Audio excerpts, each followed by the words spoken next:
The court called Sgt Mogola, Bato Mogola, the liar of North. Right? The state called Sgt Bato Mogola to take the stand. She is one of the investigators in the case. She previously testified in a trial within a trial. She will testify on the two exhibits and going forward. There she came.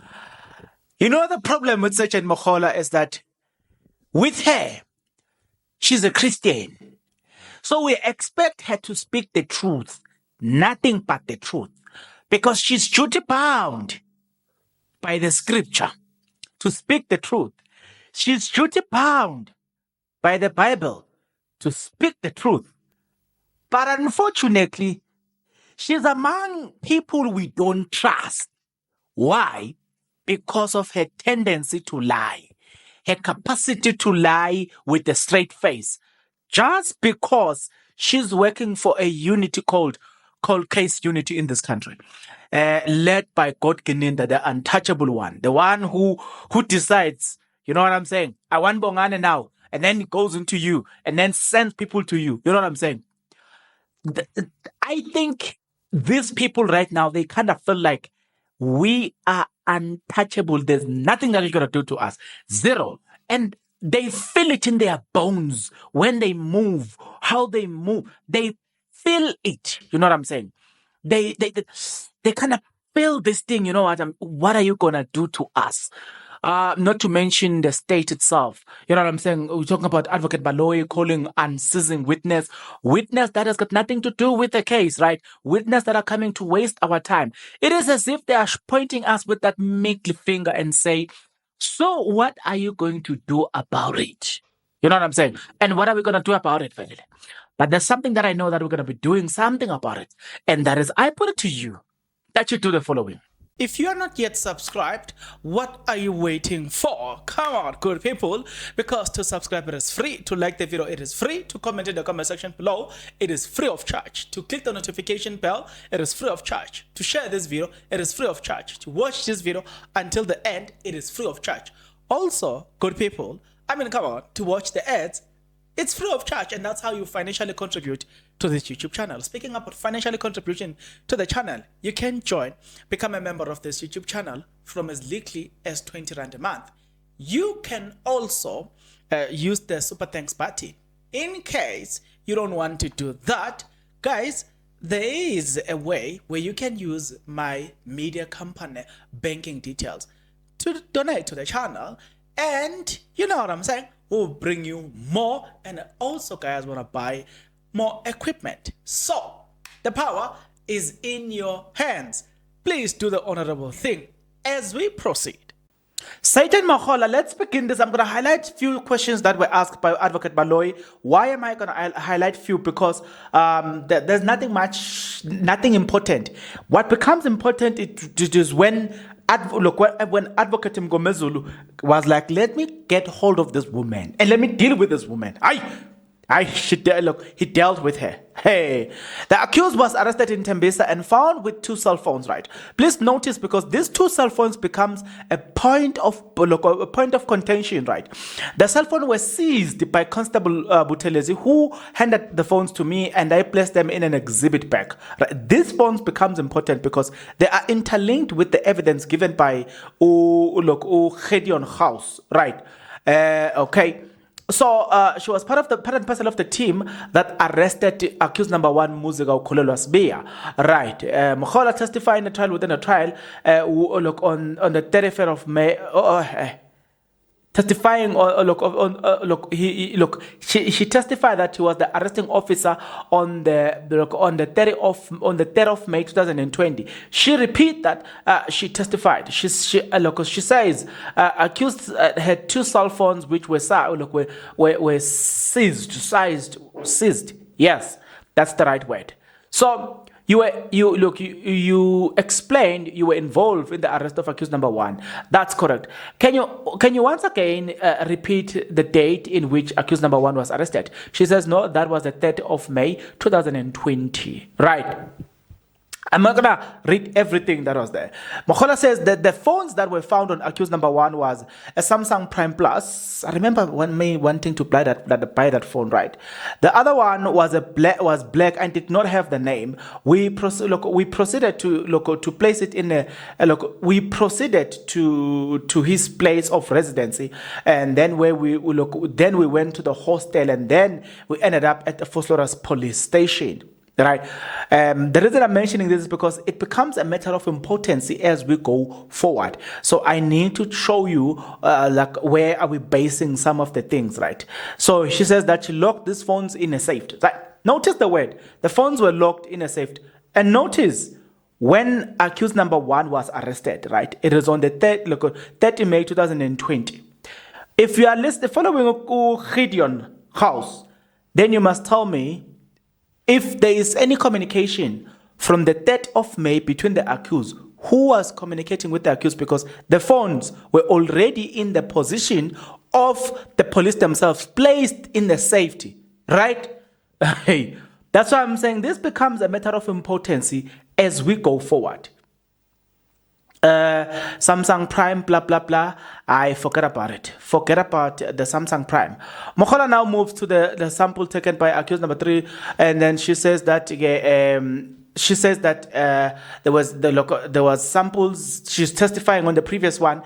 I'm just gonna give you a bit of it, that one, but that is not important. She says that Mogola went to Johannesburg prison in possession of a warrant of arrest to arrest accused number 3, who was already in prison, which doesn't make sense again to arrest a person who's already in prison. Like, I mean, come on. You're just taking them on a vacation because already they're inside. You know what I'm saying? I made an arrangement for him to be called so I could execute the arrest. I arrested him, informed him of his constitutional right. And another thing that I doubt that happened. I really doubt that happened. Right. Okay. From there, after arresting accused number 3, right, in Johannesburg prison, she then proceeded to arrest accused number 4. Don't worry, I will get it. Oh, accused number 1, I'll get it for you, right? Mngomezulu, during the investigation of this matter, now I'm jumping to Mngomezulu because I'm trying to highlight the most important things so that I can save time and data, right? Mngomezulu, during the investigation of this matter, is it correct that there were several statements you took from witnesses and commissioned them, right? Where are those statements?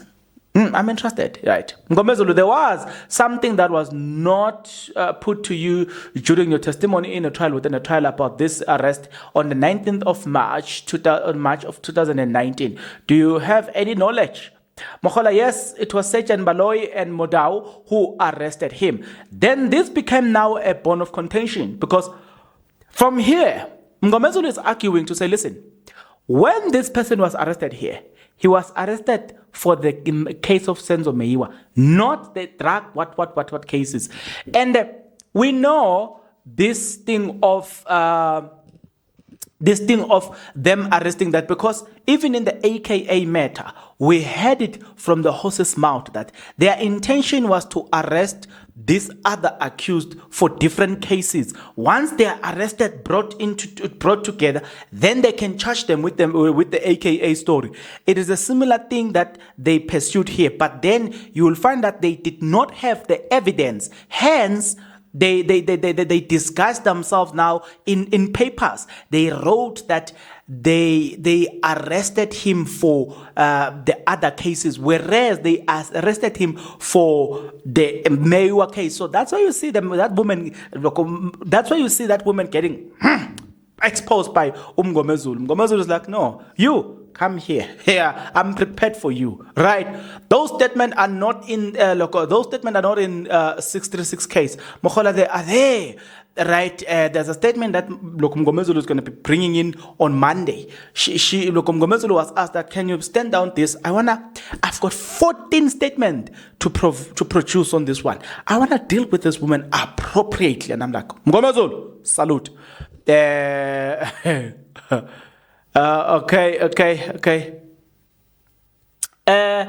He was found in possession of Mogola says when asked about the first arrest of accused number 1, blah blah blah, the second arrest as well. Is that the information you have? Because according to him, he was arrested for the murder of Senzo Meyiwa. That's the first arrest. Yes, I remember this. When as you go with us, right. Baloy says some of the informations are in the docket. Mngomezulu says, no, I want to prepare. I want us to suspend more of these questions because I want to prepare. I want 14,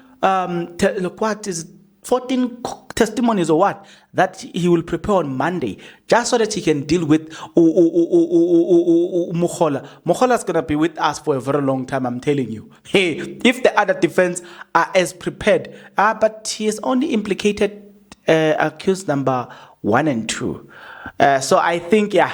Mngomezulu, on the day of interrogation, there were a number of police officers. There were no allegations of drugs. The statement of the arresting officer does not say he was questioned on the passing of Senzo Meyiwa. Right. So what we were arguing here, whether or not this person, when he was first arrested, was it about the Meyiwa case? But I've already given you the basis of something to base this thing on, to say we have seen it happening in the AKA story where they want. So I believe the accused because they want you for this thing, but instead of facing this, they go sideways, right? So I believe the accused when he says, when you first arrested me, it was about the Meyiwa case, not about all these things. I believe them because we have seen it now happening. Mngomezulu, he says, he emphasizes on the reason that Bia's arrest, it was not for the drugs, but for the Senzo Meyiwa murder. There's no way in those statements they say that they arrested him for the murder of Senzo Meyiwa. Hey, well, statements can be manipulated. So I believe them. I believe them. What about you? From the interrogation and what Zungu was saying, the police did not believe him. A decision was taken to search him, and he was arrested for the possession of drugs. In other words, the liar, when Zungu is a liar of note. Zungu is a liar of note, and Mngomezulu was painting that picture there to say, Zungu came and said things, but some police did not believe him, right? And then you guys decided that you were going to arrest him, but you arrested accused number 1, even though you knew that people did not believe what you were saying. You arrested him for the drug case, not for the you arrested him for the Meyiwa case, but then you arresting him for the drug, what? It was just to discuss things and make it look like, whereas it was not like how it looked. After his release, he was taken to Tembisa. It was ultimately decided that he should be released. He was released with immediate effect. Do you know if any cell phones were taken from him during the first arrest? No, I don't. Usho umama Mogola. Mngomezulu comes and tell Mogola that, listen, there was a point where you guys were busy. There was who's this police that I'm forgetting now? Jehovah. The police that I don't think the state likes to they would like to call him. Do you remember when Mngomezulu wanted to call his witnesses, right? Do you remember what happened? That warrant officer is a retired one as well. I forgot his name. He's the one that says, listen, this thing of arresting accused number 1, I see no evidence because the story was related by Zungu to him as well as Makubu and others. Makubu popped up a phone and said, listen, wait, are you saying accused number 5 was seen in Tembisa? Zungu says, yes. And Makubu says, I arrested that guy in 2018 August. If you say whether we've seen him in 2019, blah, blah, blah, 2020, you are lying. That's when the other police realized that, and the value we know today that the police that arrested accused number 5, it is Makhubu. So Mngomezulu was like, I'm going to expose Zungu. I'm going to expose you. I'm going to bring down your all of you. Mngomezulu was holding them about Brigadier Gininda by. You know what I'm saying? I was like, I'm going to expose all of you that you arrested people, not because there was an evidence to do so, but for the sake of your own egos, for the sake of your own vendetta. There was nothing that said you should be arresting accused number 5. 0. But because you needed to satisfy your egos, so did you. That's where Mogola comes in. For the fact that she is a Christian, she is involved in dodgy dealings. We question her even more than the Ginindas, more than the Mogolas, more than the Mabenas. Because she's a Christian, she's supposed to behave better. And we will never forgive her because she is bringing the name of Christianity into disrepute. Right? We will never forgive Sgt Mogola. Never. Unless she repent. We will never forgive this Christian who is involved in dodgy dealings. Hey, I saw her the other time in court, and the way she was looking at us, you know what I'm saying? I'm like, look at this Christian looking at us in a disgusted manner. We will never love a person who's lying. Unfortunately, the married people's comment, Mngomezulu is deadly. He is introducing CAS 375 indirectly. And he did it very nicely. Very, very nicely. You know what I'm saying? He did it very nicely. Yo. Are you aware the state always had new info and exhibit and witnesses that are not on its list? So how do you expect one to be fully prepared? Very good question by Ed Auspicious. Very good question. It is something that a lot of people are not aware. The lawyers that are defending people in the Mayowa case, we should give them medals for performing extremely well under the circumstances they find themselves in. Mind you, evidence just got introduced, like that, just like that, with no because they are in control. What are you gonna do about it? Because we are in control. That's what Abobaloy are doing. They are saying to your face, what are you gonna do about it? A lot of people are not aware. The adjournments and everything, they are caused by the fact that these people, they don't care about the truth. They only care about their egos. They only care about themselves, right? This case is really boring lately. Baloyi is bringing irrelevant witnesses. Sin totally changed from Fostoras to the sin has totally changed from Fostoras to prison now. They are testifying their stories of accused number 5 being one who killed.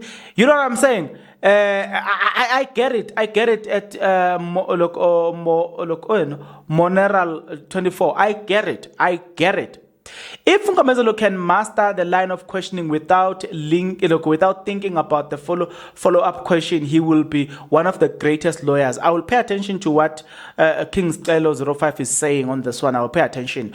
At Zino 1105 OT. So this accused 3, lol guys, along I thought they say is accused number 1. Who will miss the big lines and I don't get it. Let's pass this one. After sealing the cell phones in the evidence bag, how was the number of the Sangoma Mkhulu retrieved? Again, that's another question. You know, this is the reason why I love reading people's comments, because I get to see how other people are thinking and people seeing different things as well.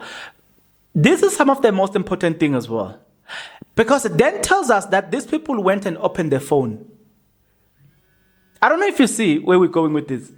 It tells us that, so for some strange reasons, these people went and opened their phone to get what they want and then brought it back to the block. So they tampered with the phone. That's the bottom line. After lunch, Baloyi will say, Mngomezulu, please, yegela.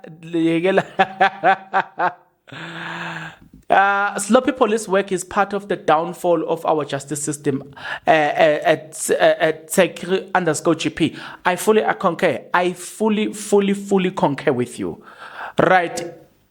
If Sibiya was represented by Mngomezulu on his drug case, I don't think he would have gotten 12 years imprisonment. I think so. I agree. I see where you're going. At Stella_Siba, since this case started, I have never heard I've never heard Yakoloza Inkabi. Lol, it's always they agreed. They didn't ask questions. Lol, Mr. Yaga walked in the sale and what? Phone. Ntanzi, look, I think you meant Ntuli, because in Stuli, who was at that prison, Kalogusha prison, where Mr. Yaga was. But let's say then, look, gave him his phone without a hassle. Omunye wati swap ati, okay. I get it. The Mogola teaching him how to put cross-examination questions to her. The audacity of these witnesses. Hey! They are comfortable, and they are protected, so they are comfortable. Mngomezulu is on fire. I even ran out of Aboyo. Trouble is coming. I know he's cooking.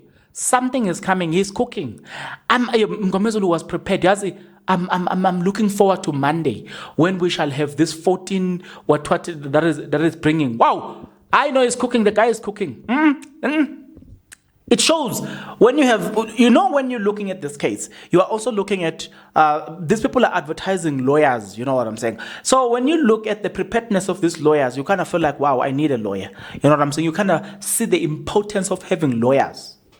That was as Mabul and M. Utige, the same person Utige. I wish Zandi and Tumelo can come back just to deal with Mngomezulu. I want to see if they will be root again.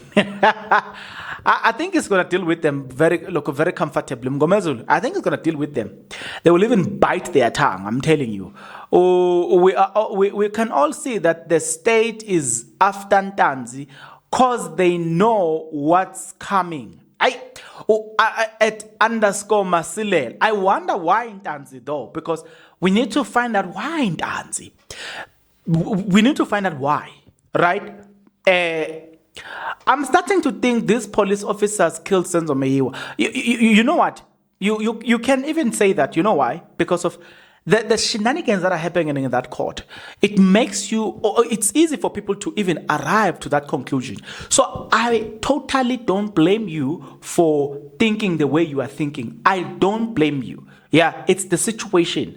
Right. That was as Magwande02. At Rocky _383. Why is she dictating her how she should be questioned or ask questions? Because she's protected. That's why. She's very comfortable to even make demands to begin with. Mngomezulu should have taken Ntanzi along. Okay, I think you meant this person meant as in like representing him as well, right? I get what you are saying. One thing I liked about Mngomezulu was setting the record straight that anything which was done from 2020 was done well, even though some were wrong. However, the matter of fact is that these guys were wrongfully accused. I agree. It's our standing point here that they might have committed crimes in anywhere else. But it doesn't mean that we need to link them to the Meyiwa case because we just want to find someone guilty. We're not going to accept that. After verdict of this case, I believe it's fair to investigate Mr. Rata and his fitness to take this kind of case along with Baloyi. Look, this can be. Both have something they hide together. You can't protect Baloyi and all witnesses and hate your defense, not a single to Baloyi. This one comes from Tato 0845 4887. You know what, Tato? Look, I've said a lot about Judge Ratamo Khwatleng to say there are times where you kind of appreciate Judge Ratamo Khwatleng and you understand where he's coming from, even though you don't agree, or even though sometimes I don't agree with certain things that he does, but because it's a matter of principle. For instance, I can't falter him. But now it is becoming a tendency, not becoming, it is now his tendency that he's so lenient towards the state, but very, very, very, very aggressive towards the defense. You know what I'm saying? He's very lenient towards the witnesses brought by the state. It is also worth mentioning, he's very lenient to the witnesses brought by the state, but never to the witnesses brought by the defense. We have seen that he has taken a side. We will never be surprised if he were to come back and rule in favor of the state but not the defense, because we've seen what he has been doing. If he were to rule in favor of the state, we will be like, well, it is inconsistent with you. It is consistent with your behavior. So we will never be surprised. And it's so sad that we are saying such things about a judge, because a judge is supposed to be a person that is a person who's got who's supposed to be independent and impartial. But we can't say the same thing with our judge, our current judge, right? So I strongly believe that, you know what, the people who are saying we need to, after this case, the behavior of Baloyi must be brought under scrutiny. It must be looked into. You know, it will do a National Prosecuting Authority a favor to redeem their dignity, because we have seen, Advocate Baloyi sometimes, he can be silly, because all lawyers are silly. We can see its silliness at some point. We can understand some of the tactics that he will use as a lawyer. We are not arguing on those bases. We are arguing on the matters of principles. The witnesses that have been introduced, where the defense is being ambushed, the defense has been ambushed from day one. Even now, the defense is being ambushed. We will never agree to this. That's a matter of principle. It is bringing the name of the National Prosecuting Authority into disrepute, right? It kind of feels like they are allowed to do whatever they want, because nobody's going to prosecute them. Nobody's going to do anything to them. For the fact that you are a lawyer, you're supposed to abide by certain standard, right? You report to a certain board of directors. You are answerable to certain individuals. Certain people must hold you local. In this case, the National Prosecuting Authority should do that. But after National Prosecuting Authority, the LPC, they must also conduct their thing, because I believe that he's also subscribed to the LPC because he's a lawyer, right? So they must also look at his integrity and look at and discuss whether or not he's a good representation of what lawyers should do. NPA must look at, is this a good representation of what national prosecutors should do, right? The judicial, on the other hand, when it comes to Rata Mokgatleng, they must look at this thing. Is this how we want to be known? Is this how the perception that we would like to sell to the masses? If this is not what we would like to sell, then let's find a way of dealing or of showing people that we disagree with the character and the character exhibited or shown by Judge Rata during the trial of Senzo Meyiwa. We are not happy with the fact that one of the simplest things that he can do when when a lawyer or an advocate or attorney in the Meyiwa case is addressing him, the least that you do, just listen to them. Allow them to finish the sentence. Then say anything that you want to say. He was very offended. I even have the videos today. He was very offended when Mshololo, whilst he was speaking, Mshololo found himself speaking on top of him. He was very offended. He even issued or said statements such as, yeah, some people really are not raised well. You can see them in court. But when he's doing the same thing, nobody must say anything to him. The fact that he does not want to be addressed, he always wants to talk. We've got a problem with that. It must be fixed. All right? It's not a good representation of the judicial system. No, it should not be condoned. Right? And then again, the other thing that I wish, there are a lot of things. You know what I'm saying? There are a lot of things. You know, the police, people who are leading this case, the 636. Yes, 636. that team, they must be taken into review by the disciplinary committee of the South African Police Service. Is this a good representation of South African Police Service? If it's not, then deal with them. It's not as business as usual. No, it's not. All the crew, Yabo Gininda, it needs to be dealt with accordingly. Maybe that's why we need to vote for another political party that is going to come and bring their own management. Maybe that's going to be nice. Let me love and leave you here. Guys, I will see you on the next video. But until such a time, good people, please take care.